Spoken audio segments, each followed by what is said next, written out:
Hi everyone, I'm John C. Morley, the host of the JMOR Tech Talk Show and Inspirations for Your Life.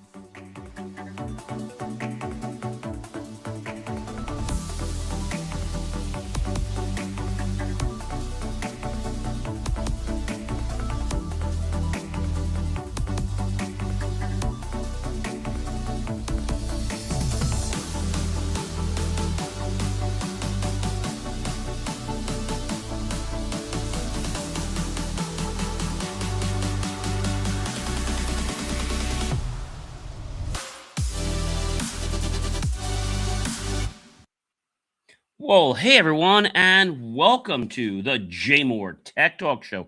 It is so great to have you with me on another fantastic Friday, guys. Yes, this is April 24th. It is 2026, and it is so great to be with all of you guys here. Not so if you know, but this past week, this past week, actually, I became an author. So really, really excited about that. That was actually on the 17th. That was last Friday. I became an author. So I'm an author for a whole week, and it really feels good. And there's definitely more books coming. Drain to Driven is my motivational book. Also, JCM Academy, my school and keynote speaking site also launched as well. So that's really cool. And all that can be found by visiting believemeachieve.com for all kinds of great resources to improve the quality of your life. Hey, guys, if this is the very first time you're coming here, I want to take the opportunity to say thank you. And, of course, I want to say welcome. If you've been here one time or many times before, then I want to say something to you. I want to say welcome back. It's always great to have people that enjoy the quality and content of my show. So again, great to have you here on the show. Oh, and if you're thirsty, if you're hungry or what have you, feel free to go grab yourself something. I have a delicious RO, that's reverse osmosis water with some fresh lemon. It's tasty, delicious, and actually good for your body. Yes. A lot of great stuff is happening here. So without any further ado, guys, let's just kick this show off. Are you ready? I know I am. So ladies and gentlemen, this is the JMOR Tech Talk Show. The moment exposing everything. By the way, this is series 5 and it is show number 17. This episode of the JMOR Tech Talk Show with myself, John C. Morley, serial entrepreneur, engineer, marketing specialist, video producer, podcast host, coach, graduate student, lifelong learner, and now, guys, very grateful that I am a published author. Yes. And I'm always learning about shifts happening in real time, especially across the technology world and society. So technology is no longer just innovation in the background, guys. It is exposure. What was once hidden inside systems, platforms, and digital behavior is now becoming, well, visible in real time. And what people ignored is becoming impossible to unsee. And I think that's a very important thing for all of us to understand. We're now in a phase where technology does not just build tools, guys, it reveals systems. And that shift is changing everything. Are you ready for it? If not, you better buckle up and brace yourself. Number one, guys, the new speed problem in AI regulation. So AI is accelerating faster than governance structures can respond or allow. Regulation is no longer setting boundaries in real time. Instead, it is reacting after systems are already deployed. And this creates a gap where innovation outpaces control, and the consequences are only understood after the technology has been adopted. Um, that's a real, interesting one. I mean, it's like one that you don't think about every day, but ladies and gentlemen, this is our new world. I mean, this is where things are going. So what does that mean in a heartbeat? Well, lawmakers are fearing that AI could go too far. And this is not just innovation. This is a concern because AI is not just about, let's say, a piece of hardware, a piece of software, not just technology. It's about power. And this concerns U.S. lawmakers, and they're setting this open warning right now that AI could outpace the regulations of our country. So some are even fearing it could lead to serious unintended consequences if not controlled early. The race has started, and the risks, well, they're growing exponentially, if I may say so myself. And ladies and gentlemen, if you didn't know this, but every single day, we actually unleash two different tech trends. And then on Friday, that's where I kind of unpack them and I tell you a lot more about them. Number two, guys, digital detox and attention recovery. At the same time, users are stepping away from algorithmic driven environments. People are reducing noise, notification, and constant feed based inputs. This is not nostalgia, guys. This is a correction in attention behavior where focus is becoming more valuable than constant stimulation. I know that seems like a lot, but ladies and gentlemen, that is actually the truth. Yeah, that's the truth of our world and where it's going. And I think a lot of people when they hear these kinds of things are like, "Oh my gosh, John, like, I don't quite understand that." Um and I get where you're coming from. So, um the iPod is quickly coming back. And this is not just nostalgia, guys. This is control. A new generation is ditching constant notifications for distraction-free listening. No more algorithms, no endless scrolling, just music. Sometimes less technology gives you more focus. Many of you know that I study a lot of different things, but in also having a background in psychology and clinical hypnosis, I will tell you that our brain responds to stimuli. So if you're having trouble doing something, put on some productive music. You can find some on YouTube. There's lots of good ones out there. And the key is they have so many BPMs per minute, beats per minute. And so when your brain is actually, being occupied by this, you can actually concentrate better. I know this sounds strange, but it kind of keeps your mind calm. And in that calmness state, you're able to process things a lot better. Okay. Um, and I think that's a very important thing that a lot of people don't realize. They think this is something that just happens like overnight. But the truth of the matter is, it doesn't happen overnight. No, it doesn't happen overnight. And the reason it doesn't happen overnight is because so many things have to change. So many things have to be in a spot that maybe makes a difference. And I think if you understood that one difference, then maybe you'd be able to, move forward. I mean, I'm just saying, maybe you'd be able to move forward. I'm just saying that.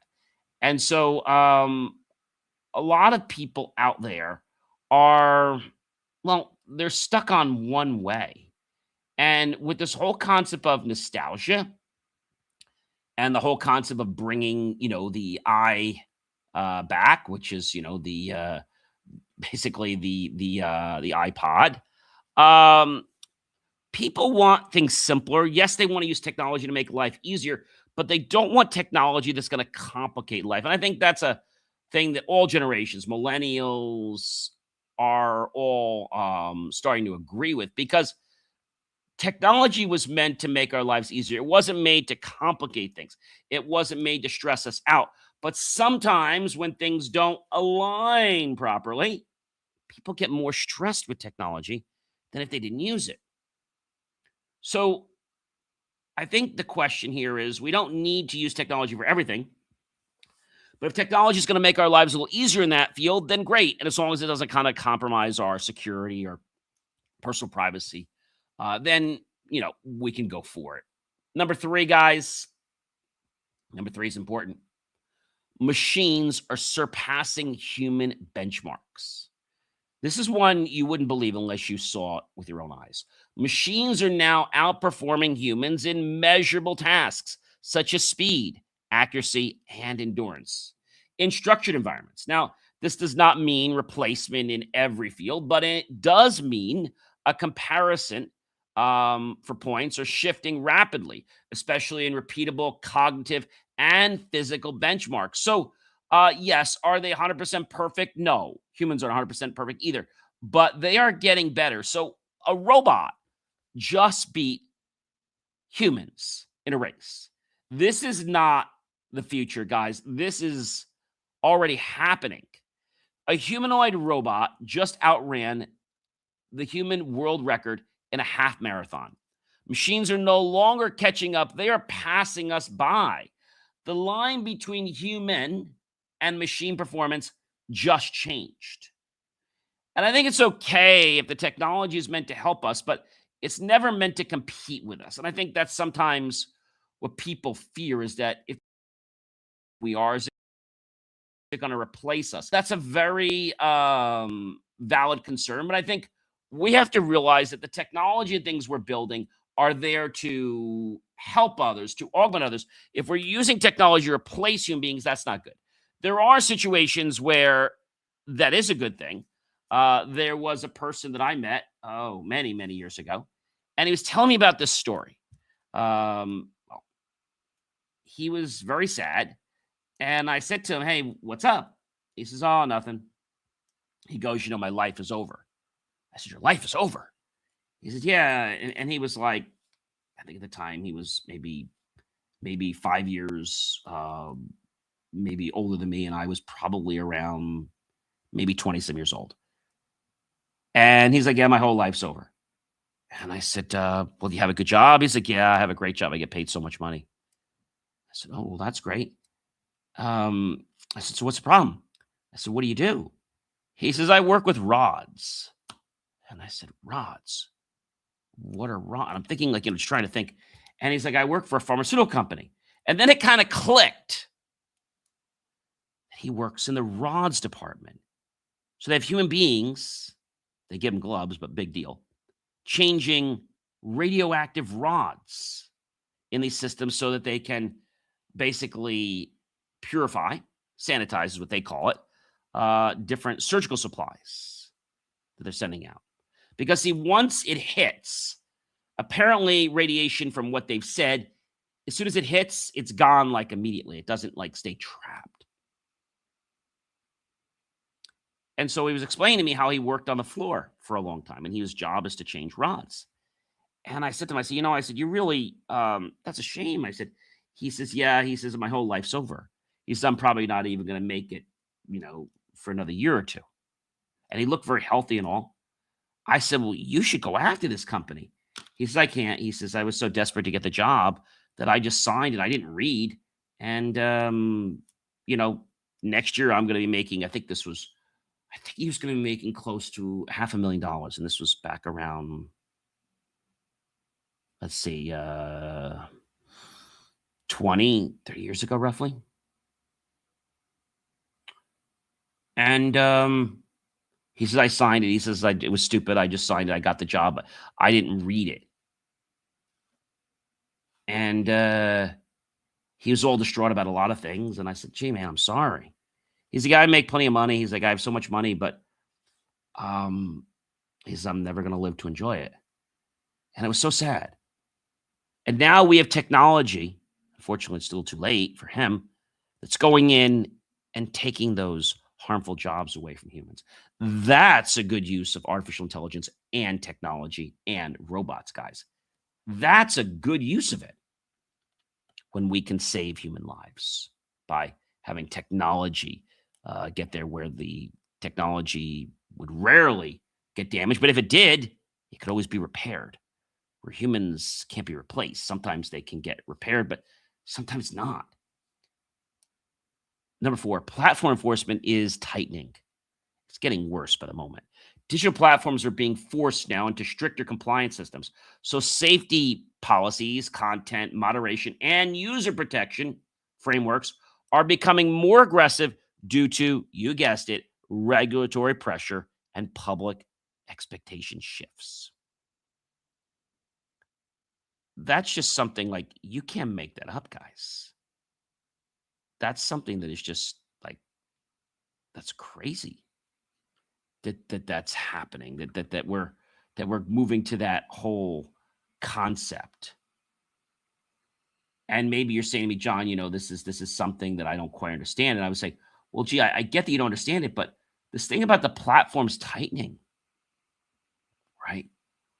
European Union is moving to force Meta to open WhatsApp and things like that. But, before we even get into that, Roblox is being forced to pay millions over child safety concerns.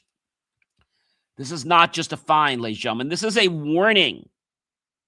Roblox agreed to a $12 million settlement and must add stronger protection for kids online immediately.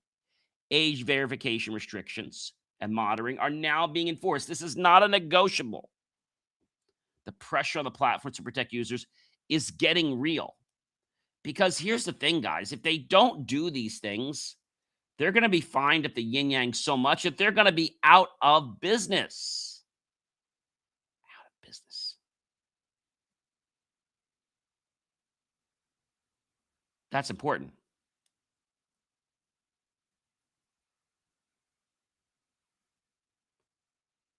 That's an important thing, guys. And I think most people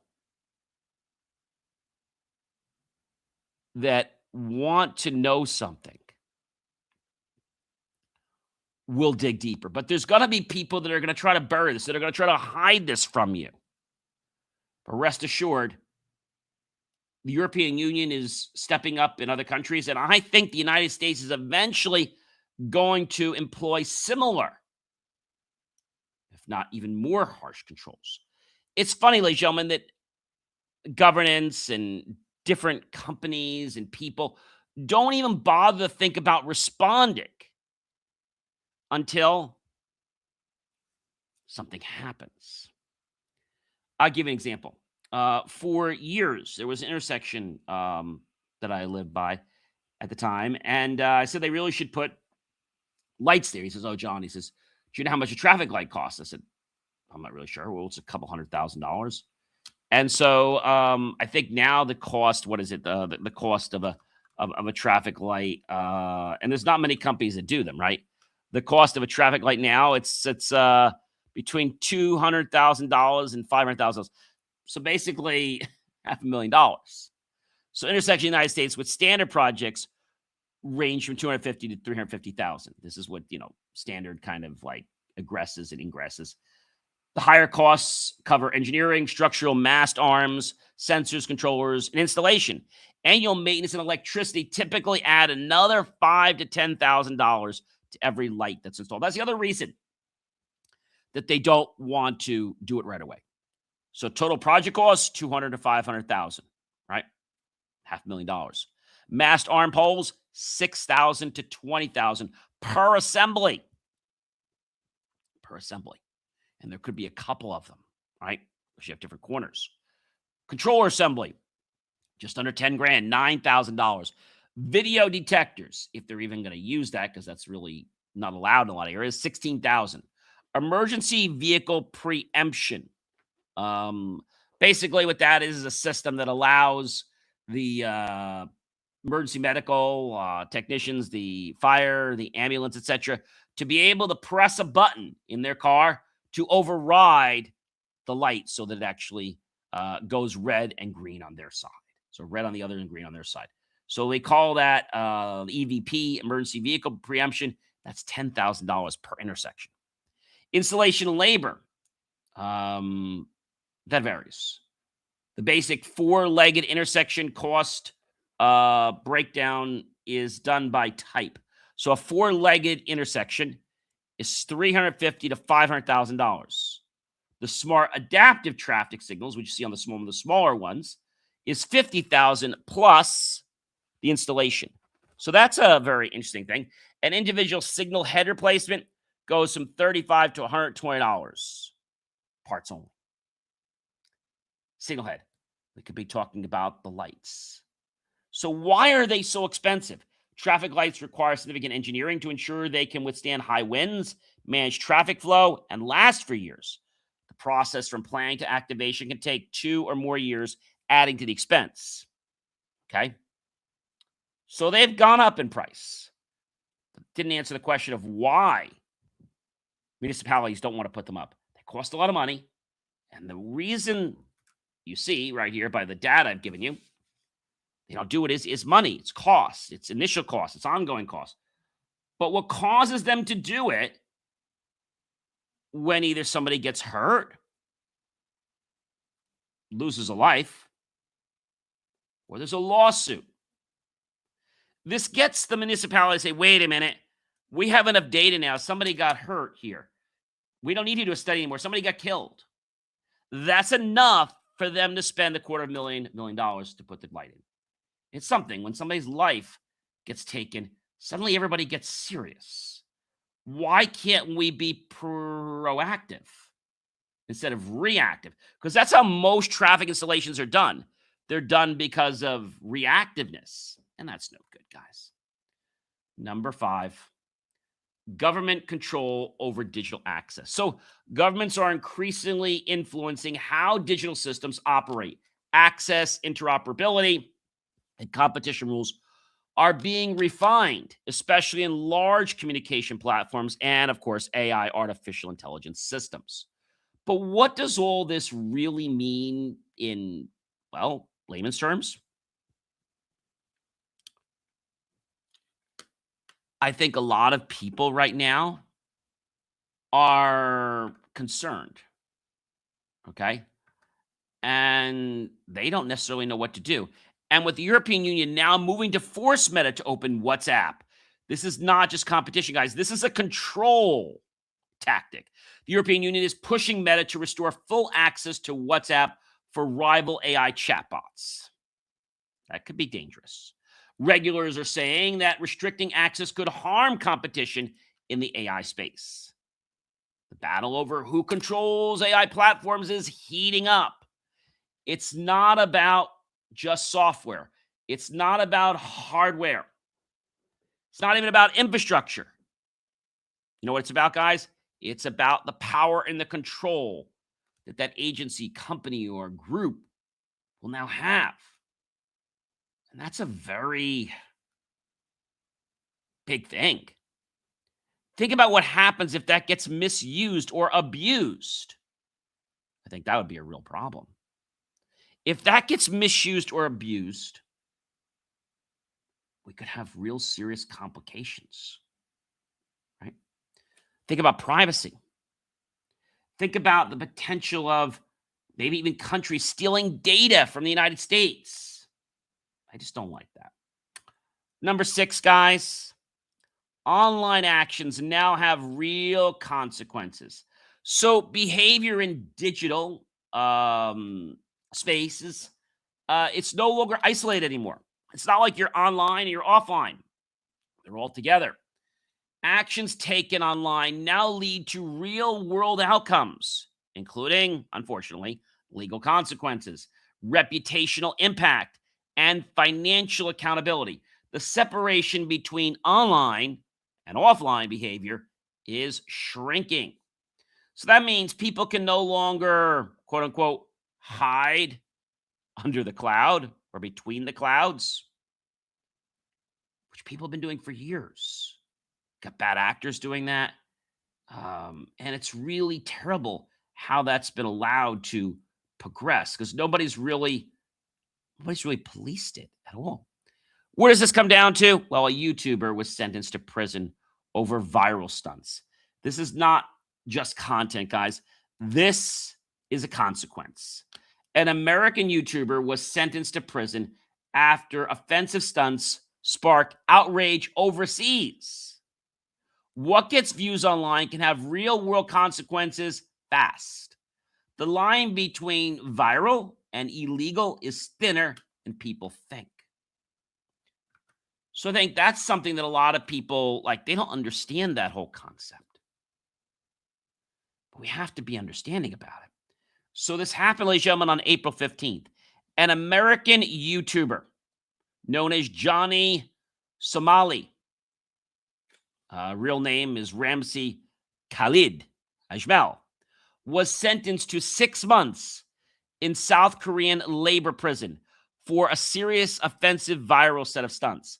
The 25-year-old was convicted on multiple charges, including obstruction of business and distributing AI-generated deepfake content after a campaign of provocations aimed at generating YouTube revenue, which included dancing on a statue commemorating wartime adult-themed slavery victims. And the offense, in October 2024, he posted a video of himself kissing and performing a dance on the Statue of Peace in Seoul, which honors Korean women who were forced into slavery by the Japanese military. Another incident, he was accused of creating public nuisance by blasting North Korean music on a subway, spilling food at a convenience store, and harassing passerbys with many incident live streams that he did.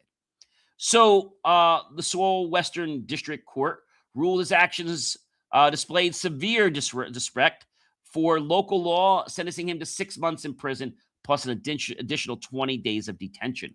Flight risk. He was ordered to immediately go to detention following the verdict and was already subject to travel ban. Yeah. Upon the release, he faces deportation, a 5-year ban on working in institutions that serve minors or people with disabilities, and mandatory registration as an adult offender. The ruling serves as a major cautionary tale regarding the real-world consequences of shock content filmed overseas, with local authorities noting that while the stunts brought viral attention, they violated South Korean laws on public decency and digital adult violence. And I think, ladies and gentlemen, we're always trying to create content. I do that all the time. But when we create content, we have to make sure one thing. One, we don't get hurt. And two, other people don't get hurt. And we never do anything that's going to disrespect anybody, race, religion, sexual orientation, creed, color. We never do any of that. Because if we do something like that, then it's a cheap win. And we all know that that's going to come back to bite us, right? We know that. Number 7, guys. AI is now moving into active roles. Artificial intelligence is no longer passive anymore, guys. It is being used in teaching, communication, content generation, and decision support systems. The shift is from tool to participant in workflows and interaction systems. And, this is not what people envisioned AI was going to be about. So robots are now talking, fighting, and teaching this. Not in the future. This is happening right now, folks. Humanoid robots are now speaking multiple languages, teaching people, and even fighting.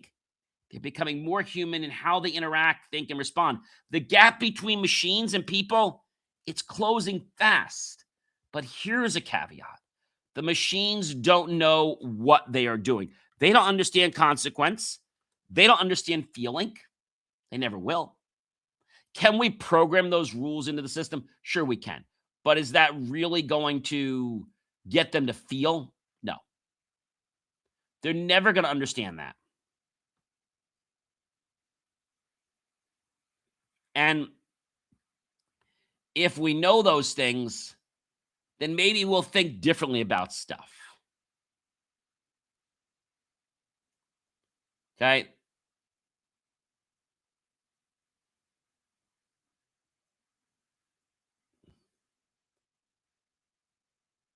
That's important, guys. It's important to know that this is happening.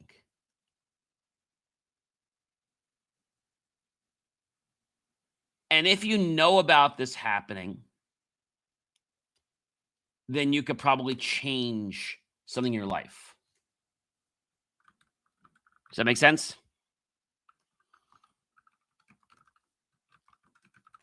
I think a lot of people out there today, they want answers, but they're looking for just whatever they can see. They're not necessarily looking to see if it is the right thing.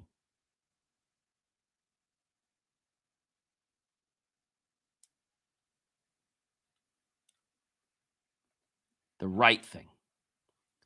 Number 8, guys, identity verification is now changing, right? Identity systems are evolving beyond passwords and authentication codes.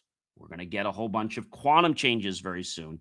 But even biological and behavioral markers are being explored for verification, including biometrics and usage patterns, creating a deeper connection between identity and behavior. And this is something, ladies and gentlemen, that I've been using for years. But I say that you need to use a couple of them. You don't want to just use one, right? You want to have a backup. If you have a scan on your finger and you have a cut in that finger, well, you're not going to be able to get in with that finger. So maybe you should have a couple fingers. But now you can have biometric. You can have a finger. You can have your face recognition. You can have a pin. Some systems will even let you in on voice. So this is pretty cool. What's starting to transpire. So I think a lot of people don't understand this. But what you may not understand is that you may soon need an eye scan to prove you're human. What? Yup. This is not science fiction anymore. This is happening now. Apps like Tinder and Zoom are testing eye scans to prove you are human. As AI gets better at faking people, platforms are fighting back. Your identity online may soon depend on your biology. But the question I have for that is that going to, let's say, put people at risk for their identity and security and privacy, right? I mean, that's just my question. I mean, it's a valid question. And I think more people are getting concerned about it. But Tinder and Zoom are turning to eye scanning technology. And they're doing it to combat threats of AI-powered bots.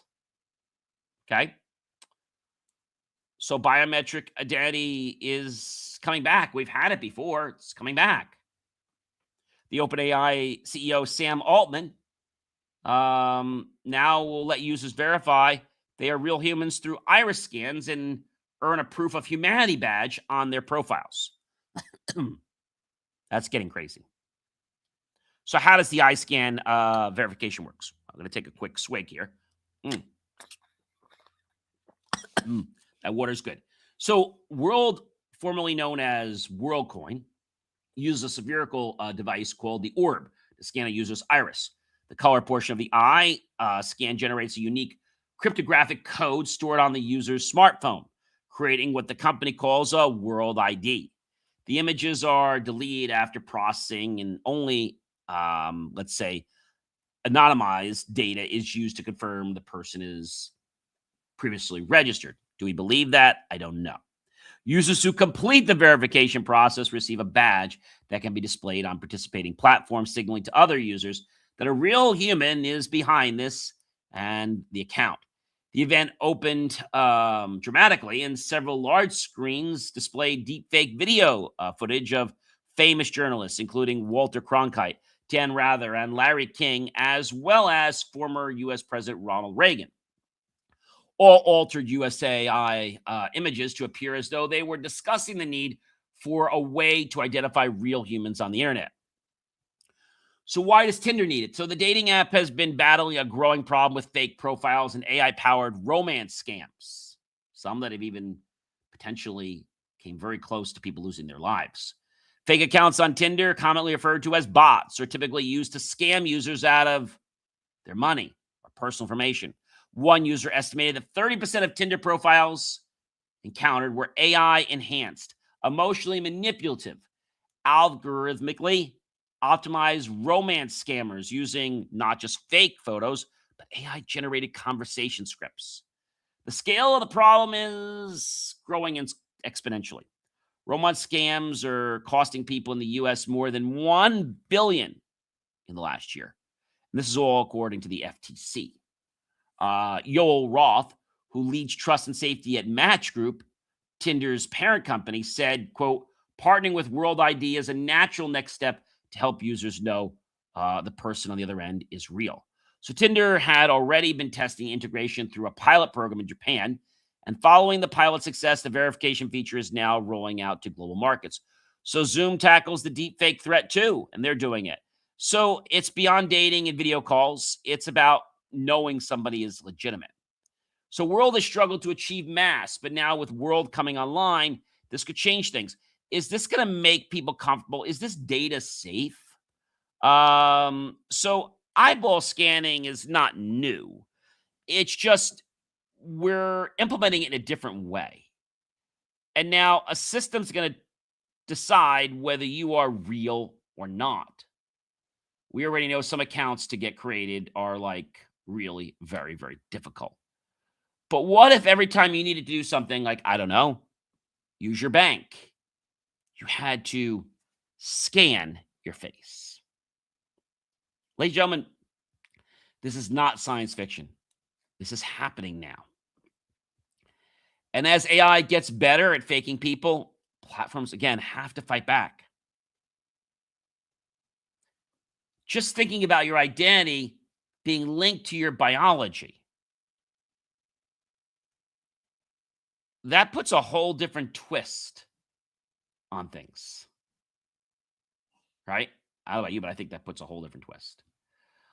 Ladies and gentlemen, let's go to number 9. AI errors are becoming real-world problems. Mistakes made by automated systems are no longer contained. AI-generated misinformation, incorrect outputs, and system errors are impacting real businesses, workflows, and decisions instantly. So much, ladies and gentlemen, that something very, very interesting recently happened. And what was that? Well, AI just shut down a business that was still open. This is not just a mistake. This is damage. An AI-generated post falsely claimed a restaurant had closed. No one checked it, and it went live. AI is powerful, but without oversight, it can really hurt a business and even people in life. So, was this done intentionally or was this a mistake? Well, that doesn't really matter.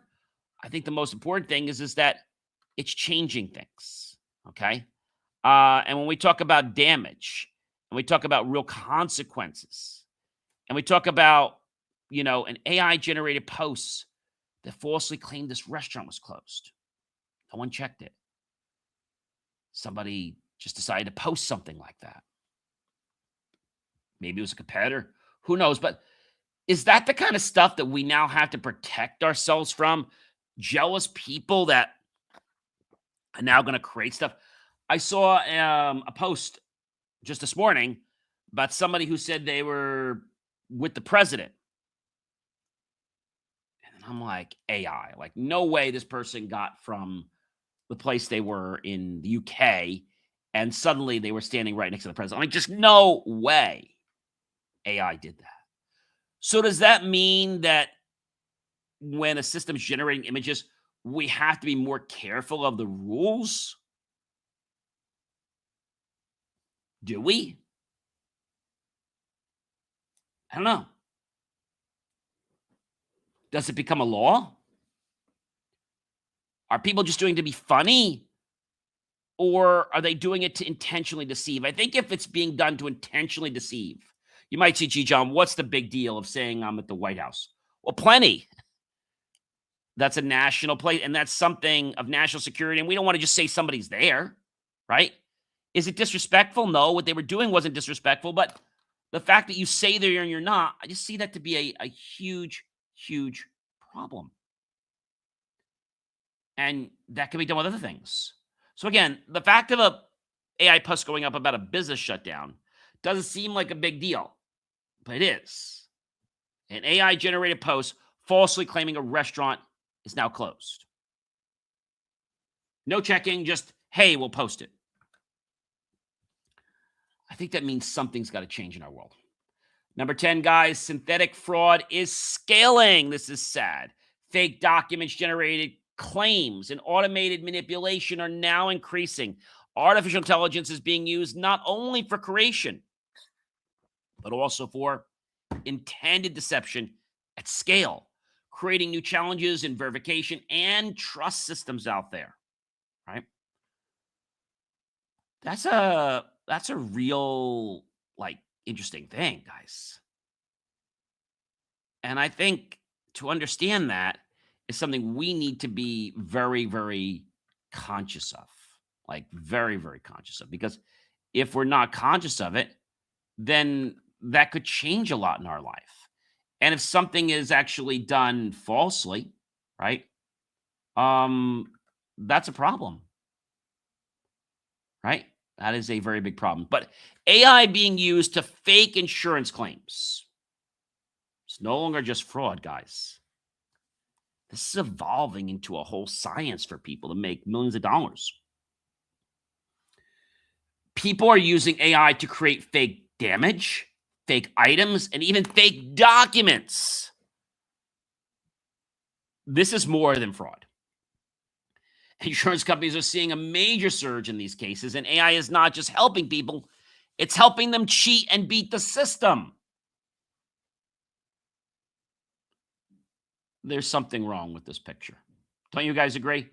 Because if people can use AI to fraud the system, whether it's medical claims, whether it's flood insurance or fire insurance or anything else, even asking for fake identification, which you can now do, there's got to be a limit to what can be produced.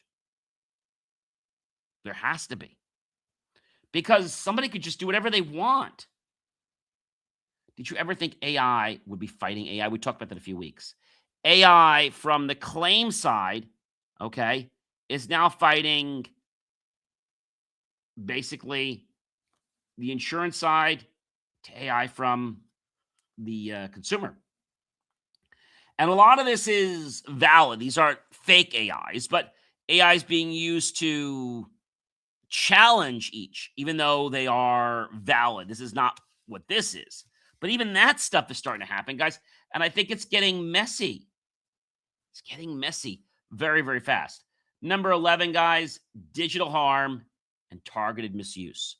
AI-generated content is being used in harmful ways, including targeted harassment and misinformation. This creates a whole new category of digital risk that traditional modern world systems struggle to handle.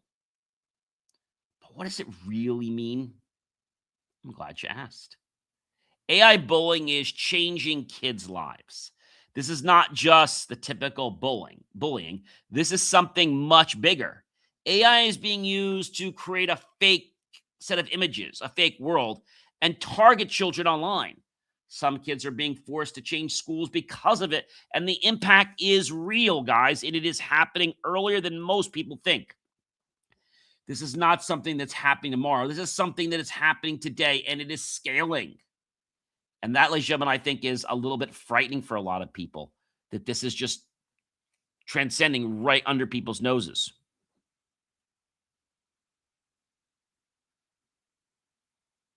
That's a very interesting thing, guys. Let's move on to point number 12. Safety systems are adapting. AI is being integrated into emergency response and safety infrastructures. This includes faster detection, predictive alerts, and real-time response systems designed to reduce delay in critical situations. Okay, so let's go ahead and, shall I say, unpack that, a little bit further. So, ladies and gentlemen, your phone may soon defend itself. This is not just security. This is a new shift. New AI is being built directly into your phone to detect scams, spyware, and fraud in real time. It works without sending your data anywhere and even offline. Your device may soon protect you before you even know you are under attack. And I think those are good things. I mean, there's certain things we can do right now, checking the sender and stuff like that. But there's things that the system's going to do and built in that most people wouldn't even know how or where to check. So I think that's a very, very, very big win. So everything is becoming connected, right? Individually, these changes seem separate. Regulation, AI growth, identity systems, platform enforcement, and safety tools are all appearing independent, but they're not. They're part of one ecosystem. And one ecosystem talks to another.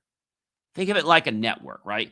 You have a network of computers. They could talk to another network of computers. And they communicate from one network to another network via a WAN. Okay? One network here in one state, one another state, and all communicating over the wide area network. So they're separate, but they're not. They're all tied together.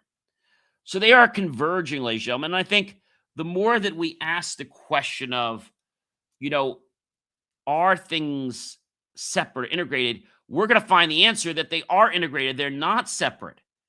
And things that were never designed to link together are being linked. You know why? Because people have found a way to make money off of them. That's a very, very bad thing. Okay. And I think most people don't understand that, right?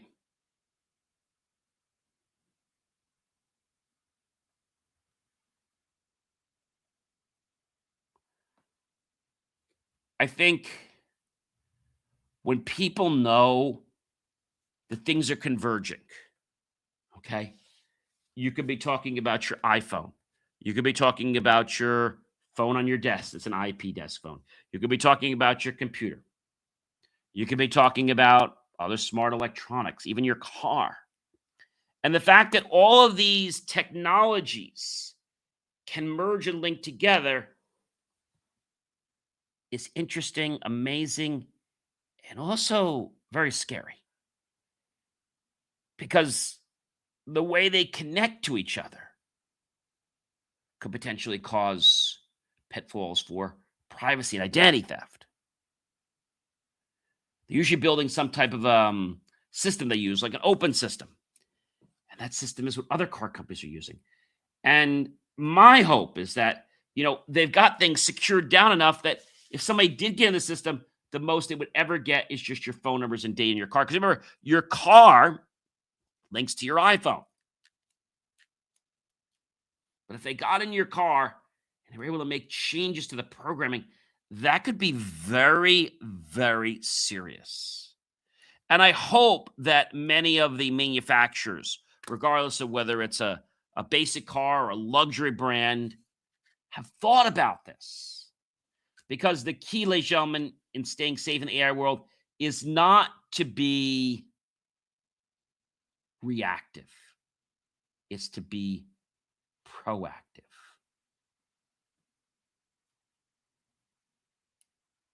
To be proactive. Be proactive, not reactive. That's important. And you might say, John, I don't know what that means. So reactive means that you're jumping to things when there's an emergency. We use the example of fire, okay? Fire happens. You got to quick go grab a fire extinguisher, right? You're being reactive. In that case, you have to. But if you took the steps to make sure that you don't have to be as reactive, it could be easier to think in the fire. Like, did you get the right fire extinguisher? A, B, C, A, B, C, D. Did you check them? Do you know your escape route? Are all your smoke detectors working properly? These are just a couple things that you can think about. But I believe they cause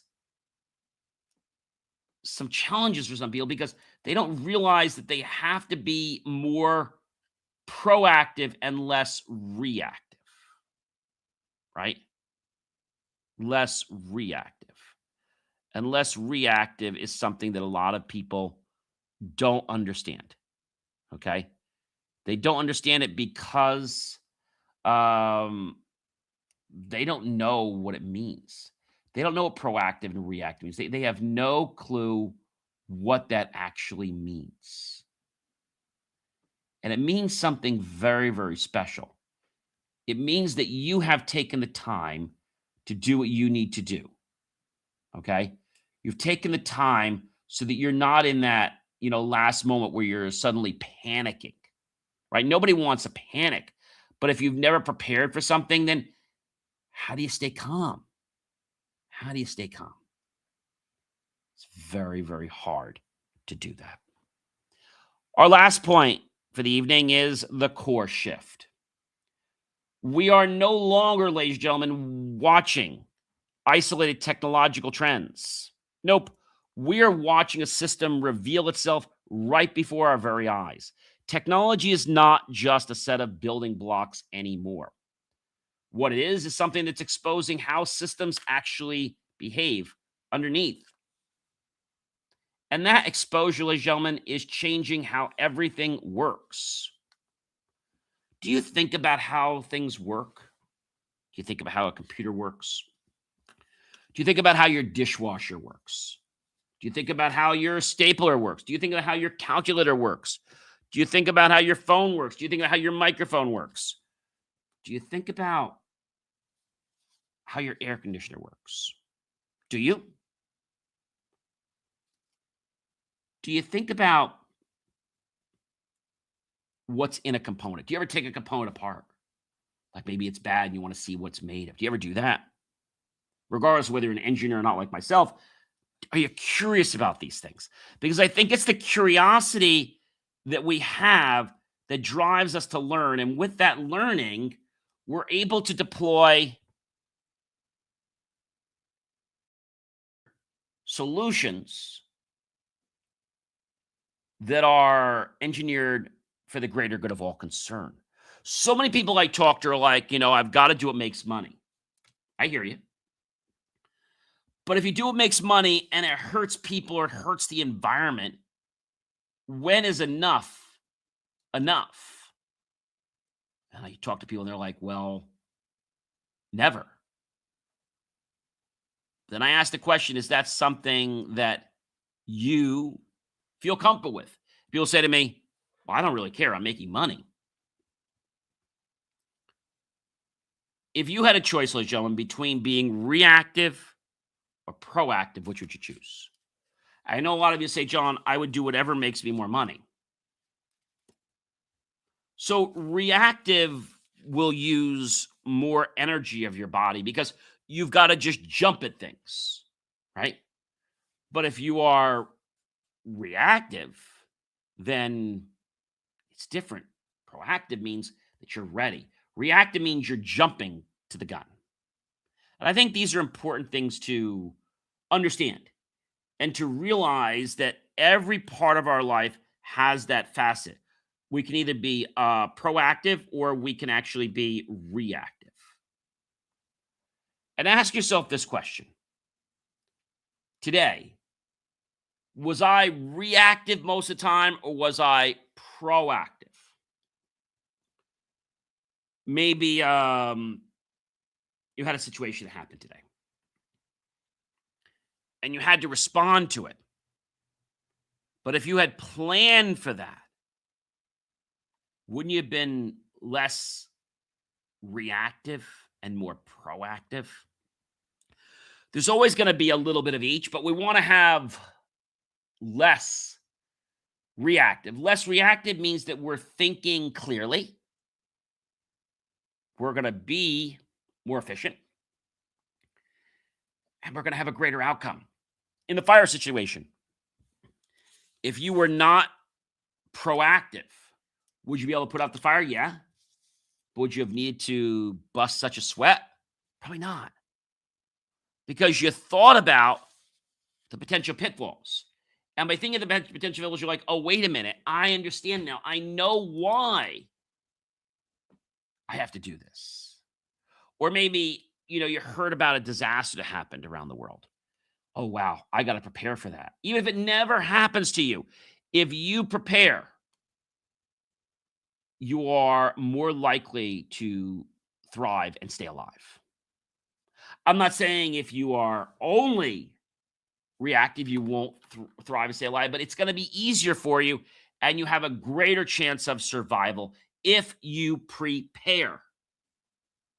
If you don't prepare, you're going to be scrounging at the bit and you're going to be tired every moment. And every time you feel like you just got to the top, you're either going to slip or there's going to be another level you've got to climb because you never can get out. I think those are very important things for a lot of us to understand, ladies and gentlemen. Not things we want to think about, but it's important. So the real shift, ladies and gentlemen, is not that technology is getting smarter. No, guys, that's not what it is. It is that the systems are becoming more transparent. And once systems become visible, they can no longer remain unchanged. Let me say that again. Once systems become visible, they can no longer remain unchanged. So let's think about this for a moment. Let's say that you learned how to maintain better temperature in your home. And you had a thermostat, but now you changed the thermostat to be a smart thermostat. Once you learned about that technology, guess what? You're not going to unlearn that technology because A, it's going to save you money. B, it's going to give you more flexibility and control. And C, it's going to give you better comfort. But so many people I talk to are like, I don't know. I'll just figure it out as we go. And I'm not saying you're not going to figure it out. I'm just saying that if you do that and act like that, you're going to be so darn tired. And half the time, you're going to feel like you never really got anywhere and you're chasing your tail all around the room. So you've got to take a break. But then if you take the break, it's time to get up and start all over again. And you haven't even got half through what you had to get to. These are what I'll call technology awareness concerns. If I asked you right now, if I asked you, what in your life with technology do you have no clue about? You might say to me, John, I don't know. I have no clue how my microwave works. Or I have no clue how my GPS works. Or I have no clue how my vacuum cleaner works.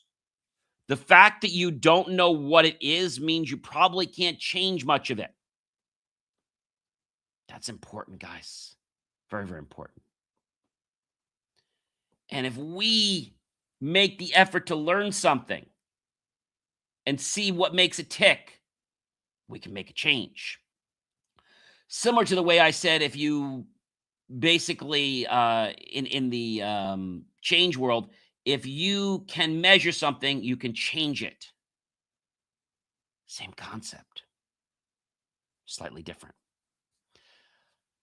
Ladies and gentlemen, I am John C. Morley, serial entrepreneur, engineer, marketing specialist, video producer, of course, a graduate student, and a passionate lifelong learner, and now very proud and glad to be a published author. Be sure to check out more of my content at believemeachieve.com. Have a great one, everyone. And remember, technology is emerging. Are you ready for it?